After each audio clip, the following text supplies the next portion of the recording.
Recebo aqui com muita alegria duas amigas aqui que trabalham na área da educação. Falamos agora há pouco, né? Vocês viram com a chapa que vai concorrer à direção da escola Dr. Carvalho Bastos. E houve um apelo ali do pessoal para que pais, mães participassem das eleições, que eu acho super importante sobre isso. E agora, então, nós vamos bater um papo com a Carla Cassais, que é da direção do CEPERGS estadual. Ela que é de Pelotas, está fazendo um trabalho juntamente com as colegas de fazer uma ida em todos os municípios possíveis para alguns temas que são importantes para o CEPERGS. Um deles é a questão salarial, o outro é a volta às aulas com tranquilidade. E eu vou pedir também para elas também falar sobre isso, que eu estou achando importante a gente aproveitar as duas aqui, professoras, no que diz respeito à participação de pais, mães dentro das escolas. E também a minha amiga Yarita está aqui conosco. Carla Cassais, muito bom dia, obrigado pela tua presença. Tudo bem? Como é que vai? Bom dia. Tudo jóia? Bom dia. Bom dia. Obrigada. E aí, Yarita, tudo bom? Bom dia, Fábio. Tudo bom jóia? dia aos ouvintes. Primeiramente, gostaríamos de agradecer o espaço que tu estás proporcionando agora para que a gente venha fazer esse esclarecimento, né? E aproveitando, já que tu colocaste aí da eleição que esse ano nós teremos para as escolas estaduais, sim, da importância, né, desse momento. É um momento muito sério, onde os pais, né, eles têm que participarem. Que no momento que não há o quórum, né, a eleição não será validada. E é tão importante essa democracia, não é, Fábio? É. Onde os pais podem eleger quem vai representar ali aquele momento, aquela instituição. E é tão importante, né? Vamos deixar aqui o apelo, então, para toda a comunidade camaquense, que agora em outubro teremos, então, a eleição de direção. E é importante esse momento. Eu acho que é super importante. Eu vejo pensando o seguinte, gurias, a não presença de pais na escola pode significar muitas coisas, né? A gente fica... Por que pai e mãe não estão indo na escola no dia da eleição do diretor? Se tem 2 chapas, 3 chapas, eu acho que até melhora o processo, muitas vezes, né, da concorrência, métodos diferentes que cada chapa apresenta. Mas eu acho que assim, o problema mais simbólico, negativo, é a não presença de pais e mães nas eleições. Você estava falando sobre quórum, queria entender um pouquinho. Existe um colégio eleitoral da escola, que tem que ser alunos, professores e pais e mães. Mas se o pessoal não comparece, como é que fica uma eleição? É exatamente isso. Ela tem um quórum mínimo que eu não estou lembrada agora aqui para te dizer. Acho que é em torno de 60% de cada segmento. E para a eleição ser validada. Sim. Né? E a gente entende o processo, né? Porque estamos ainda vivendo uma pandemia e todas as dificuldades naturais que tem os pais que, em geral, trabalham e tal. Mas esse momento, assim, é rico e eu vou te dizer, é uma conquista nossa, do CEPER Sindicato. A lei de gestão democrática foi conquistada durante uma greve. Pois eu me lembro disso, que até então era indicações, né? Então, isso é uma conquista do CEPERS. A gestão democrática é uma conquista do CEPERS. É fundamental, é importante, é um momento ali que os pais podem escolher realmente a diferença de projetos, que é o que a gente... E é importante porque isso tem a ver com a democracia, com a cidadania. Pois é. A diferença de projetos é super natural. E a oportunidade de escolha do projeto é rico.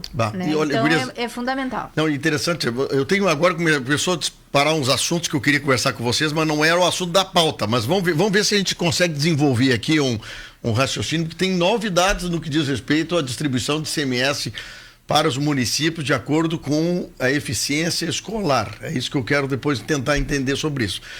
Mas, dito esse assunto aí primeiro da convocação de pais, mães, alunos, professores para as direções das escolas, nós estamos aí voltando às aulas e o pessoal do CEPERG está vindo fazer uma visita, conhecendo algumas instalações, porque você estava dizendo, né, Carla, existem instituições, existem escolas muito organizadas que estão organizadas no que diz respeito a poder receber alunos e outras ainda não preparadas. Como é que funciona isso?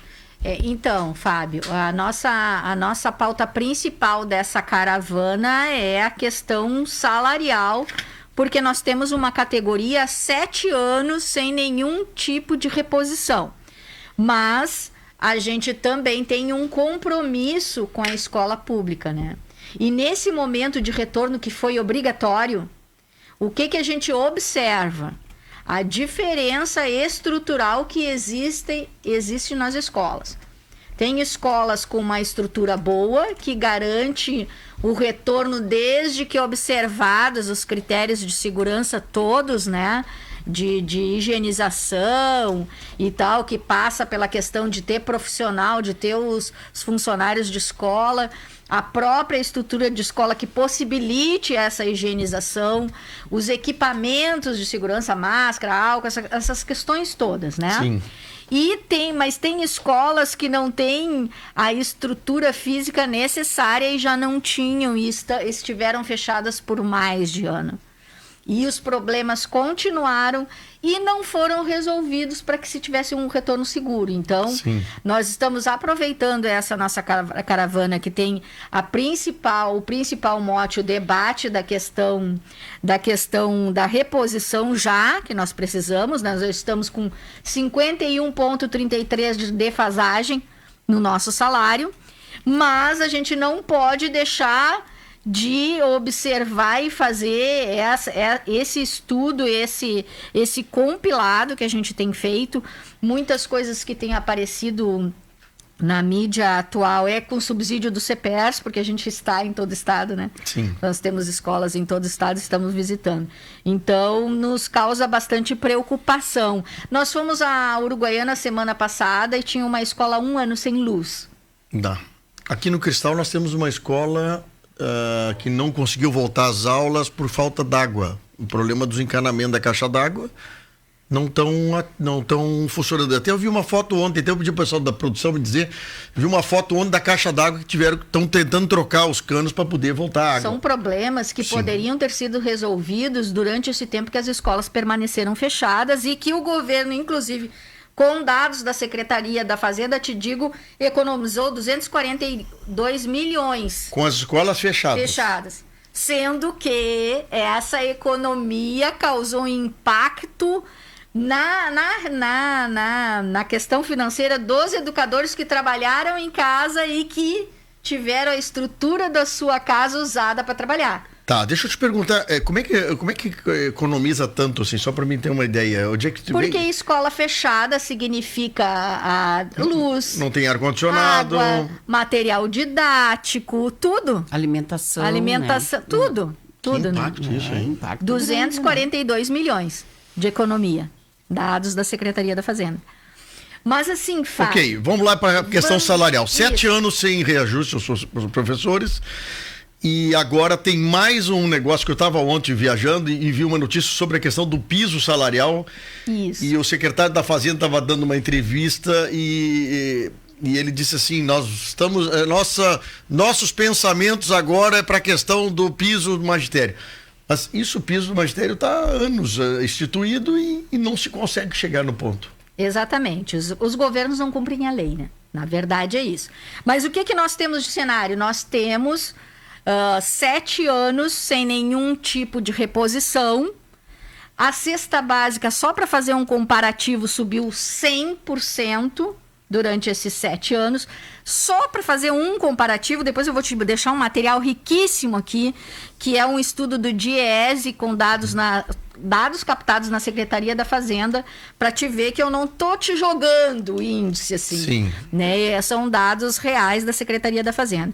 Então, nós temos uma defasagem no nosso salário em outubro, novembro ainda não foi calculado, de 51,33. Certo. 51,33 a menos de 2014, que nós temos poder de compra, e a gente sabe que durante esse tempo, pandemia e tudo, o custo de vida, se a gente colocar só a gasolina, e eu tenho aqui a gasolina, 121,8% de suba, a maioria de nós, tem um impacto isso, porque ou tu te desloca com o teu carro, com a tua moto, ou tu utiliza o ônibus que subiu em função da gasolina. Sim. Então, essa é a realidade dos educadores do estado do Rio Grande do Sul nesse período.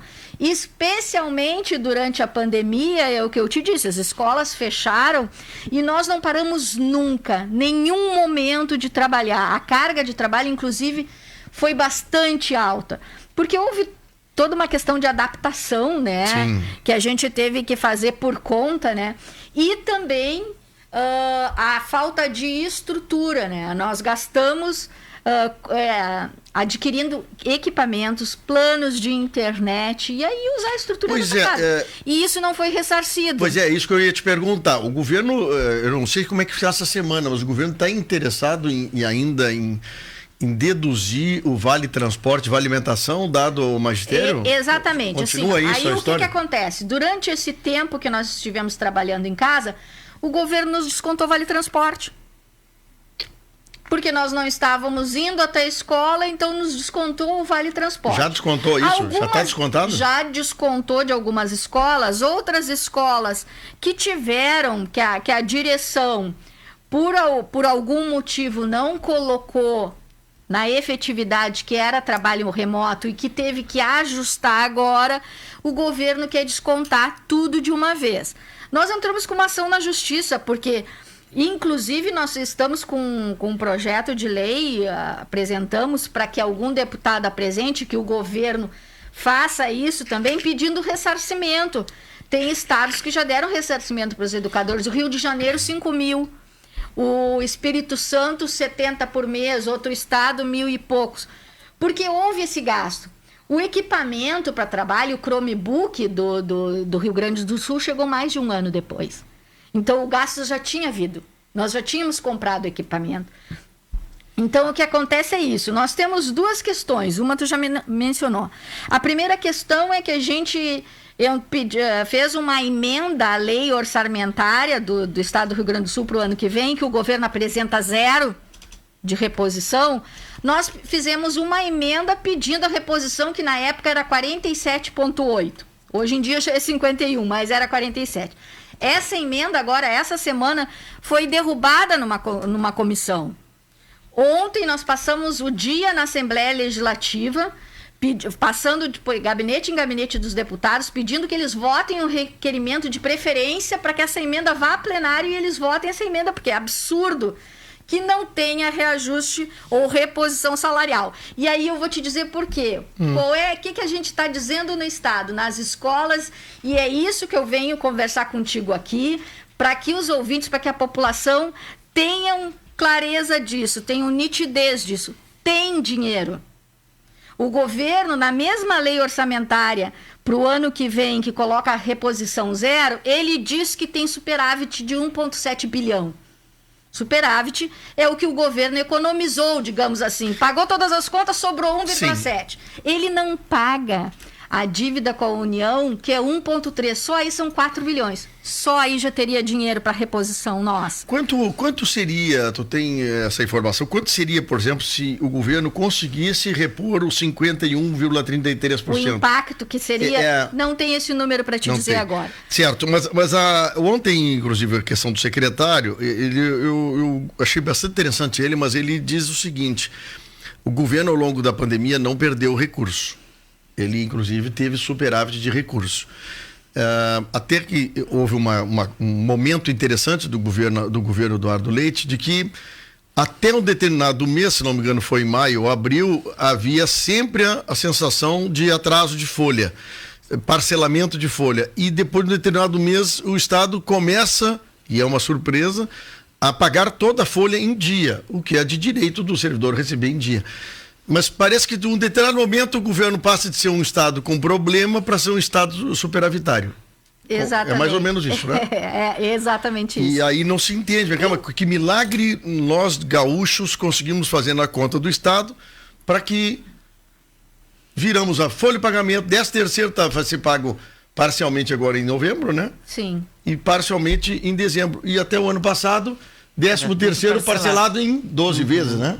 Isso, o empréstimo pessoal, né? Exatamente. A gente fazia empréstimo pessoal. Então bate mais ou menos o que a Carla está dizendo, né? Exatamente, mas se existe a mágica, então nós queremos participar da mágica. Se existe a mágica e tem 4 bilhões somado superávit com o não pagamento da dívida, tá aí o dinheiro. Tem outras questões que eu vou te deixar aqui, né? Sim. Nós temos, por exemplo, e aí são problemas antigos, 20 bi que são de sonegação. Nós temos 20 bi que são de isenção. 10 bi de sonegação nesse estado. Imagina 30 bilhões investidos na educação. A educação é a única arma que se tem para crescimento de estado, de país. Não houveram países que avançaram que não fizeram investimento na educação. Gurias, deixa eu perguntar uma coisa assim. Isso é líquido e certo, a gente acompanha várias professoras aqui da região, também interparto na acústica, também amigos nossos, sobre esse assunto. Nós não estamos falando de nenhuma reposição ou de um aumento real de salário, estamos apenas falando de reposição de inflação, é isso aqui? É isso. Aí tem essa questão que eu quero falar, que tu tocou, que é a questão do piso dos professores. Pois é. O piso dos professores é uma questão que está judicializada, né? Há muito tempo, o ministro Gilmar Mendes, a gente até faz uma ironia dizendo que ele está assentado sobre a ação do piso dos professores. Tu fala do magistério estadual. Magistério estadual. Mas isso é uma questão de o que ficou para trás, o que tem de débito, né? E tem uma questão concreta, que é o fato de que o piso, todo ano, ele é reajustado pelo MEC. O ano passado, o presidente, através de um decreto, disse que não ia haver. E não houve.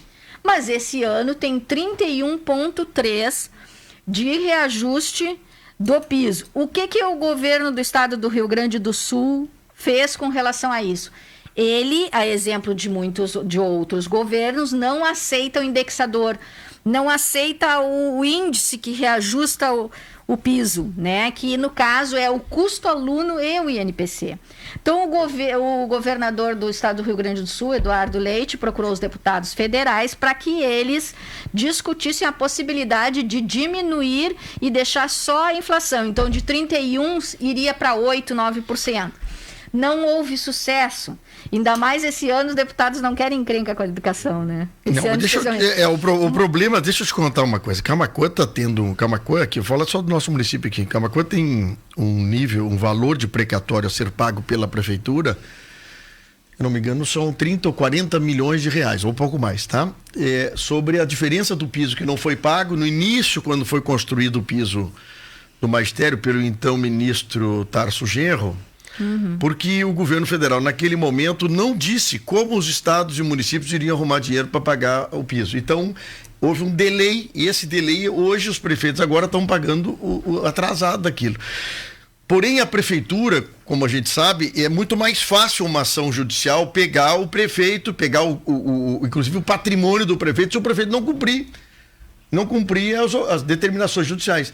O problema é que no governo do estado, essa coisa não chega ao mesmo nível que chega numa prefeitura, desta obrigatoriedade do Estado cumprir com a determinação federal. Então, é uma coisa assim, a prefeitura está cumprindo com o piso, e o Estado não cumpre com o piso, sendo a mesma lei que organizou os dois. Por outro lado, então a prefeitura tem o Fundeb.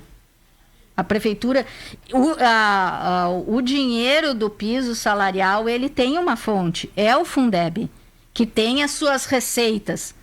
Sim. Por lei. Então, é o Fundeb. As prefeituras recebem do Fundeb valores que o Estado não recebe por não cumprir alguns requisitos. Entre eles está a questão dos 35% da Constituição, que nenhum governo no estado do Rio Grande do Sul cumpriu. Mas eu quero só terminar a questão do piso contigo. Assim, o piso, então, é 31,3%, tá?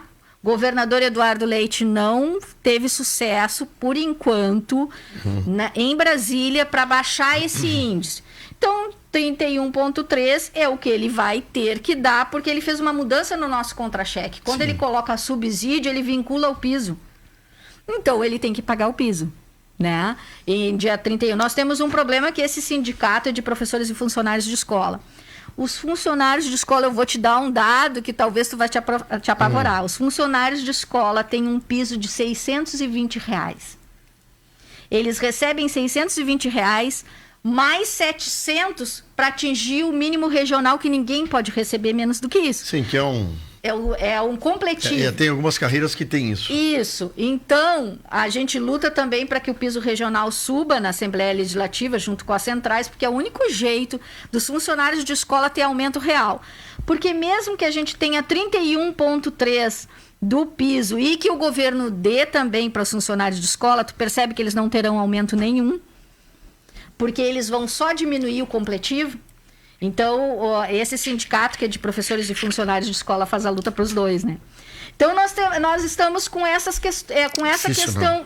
questão na questão da reposição. Nós temos a lei orçamentária, que nós reivindicamos lá, e queremos que os deputados agora votem esse requerimento que nós colocamos de emenda à lei, para que a gente tenha essa reposição. E temos a questão do piso dos professores, que é 31,3. Só que 31,3 também não repõe tudo que nós já perdemos. Bom, Yarita, e aí? Tá difícil a situação, né, Fábio? Problema no negócio, assim, a gente tem... Eu vou fazer o seguinte, eu tô com 11 horas, eu tenho já um compromisso em Porto Alegre, né? Com o pessoal de Porto Alegre. Mas, assim, eu achei muito legal vocês virem, assim, bem preparadas, que eu vejo que vocês estão muito organizados nesse assunto. Vocês me trataram sobre o assunto de pais e mães irem para as escolas fazerem as eleições. Eu acho um papel importante, até porque até esse assunto do salário, que tu fala, da reposição salarial, é um assunto que pai e mãe tem que entender um pouquinho, né? Tem que também fazer um apoio, porque não há motivação se tu não tiver pelo menos um recebimento compatível. 7 anos sem aumento, a gente já sabe que de um ano para o outro já teve um problema, tu imagina 7 anos, né? Fábio, uma questão que é importante, entendeu? Mesmo quando a luta é só por salário, tem a ver com a qualidade da educação. Porque um professor que trabalha 40 horas só manhã e tarde, ele tem, digamos, a noite para preparar a aula. Sim. Agora, o que tu me diz de um professor que sai às 7 da manhã de casa e volta à meia-noite? Em que momento ele prepara a aula? É assim que a gente vive. A maioria, sim. Sai às 7 da manhã, volta à meia-noite. Isso tem a ver com a qualidade da educação que a gente faz para os filhos das pessoas. Nós vamos fazer o seguinte, Carla e Arita, nós vamos ter que voltar a falar uma outra vez sobre o assunto, porque não só sobre isso, mas eu estou dando uma lida aqui no Jornal do Comércio hoje, que foi aprovado ontem por 47 votos a 1, projeto que inclui educação como um dos critérios na distribuição do ICMS aos municípios gaúchos. É um assunto bastante novo, a nossa produção já está falando com deputados que votaram a favor e votaram contra, um votou contra, para tentar entender isso, e eu quero depois que o CPEREX também vai ter que estudar esse assunto para ver como vai impactar isso nos municípios. Sim. Porque nós estamos falando aqui sobre o tema meritocracia, né? Que é um tema que muita gente não quer falar sobre isso, mas houve essa tentativa do governo, foi vencedora na Assembleia, sobre desempenho escolar para que o município receba recursos provenientes do ICMS por mérito atingido. Mas eu também tenho é um assunto bastante novo para mim, mas nós vamos ter que botar isso na pauta para conversar e tentar entender um pouco mais sobre qual a obrigação do município, qual a obrigação do magistério, como será feitas essas avaliações, né? Mas é um assunto extremamente novo. E o outro assunto é o seguinte, é o impacto desse piso salarial no magistério e a evolução desses, principalmente do magistério. Agora a Carla falou a respeito sobre a questão dos funcionários de escola, que a gente quando fala em CPR, que fala em magistério, a gente fala numa categoria, mas a outra categoria que está junto, que são os funcionários, eu não entendo. Que são educadores, eu não entendo por que não estão tudo juntos. Aí tinha que estar tudo junto na mesma categoria, não digo na mesma defesa, né? Porque imagina tu dar um aumento pro professor, ou dar um aumento pro funcionário da escola e não dar aumento pro professor, ou vice-versa. É uma coisa meio estranha, né? E às vezes os funcionários cobram muito, né? O sindicato, ele cobra, ele favorece só os professores. E a gente sabe que não é assim, né, Fábio? Não, mas tem que trabalhar junto. A gente tem conseguido, por enquanto, em todos... Desculpe, Arita, a pessoa ansiosa atropela os outros. Mas a gente... Aí é tanta coisa para falar, né? A gente tem conseguido, ao longo do tempo, que todos os aumentos que o piso nacional teve dos professores, porque a gente luta para que os funcionários também tenham um piso, eles ainda não têm, né? Então, quando tem reajuste do piso para professor, os funcionários ganham também. Nós temos conseguido manter isso ao longo do tempo. É isso que a gente está dizendo agora para o governador Eduardo Leite. Se o caminho for os 31,3 do piso, que seja para todos. Gurias, muito obrigado. Falei aqui com o pessoal do CEPERGS, representando aqui, porque estão numa caravana, que eu acho muito legal isso, trazer o pessoal do CEPERGS, quem não visita a região, quem não está muito na região, vim aqui fazer essa troca de informações, conhecer as escolas nossas, conhecer os professores daqui.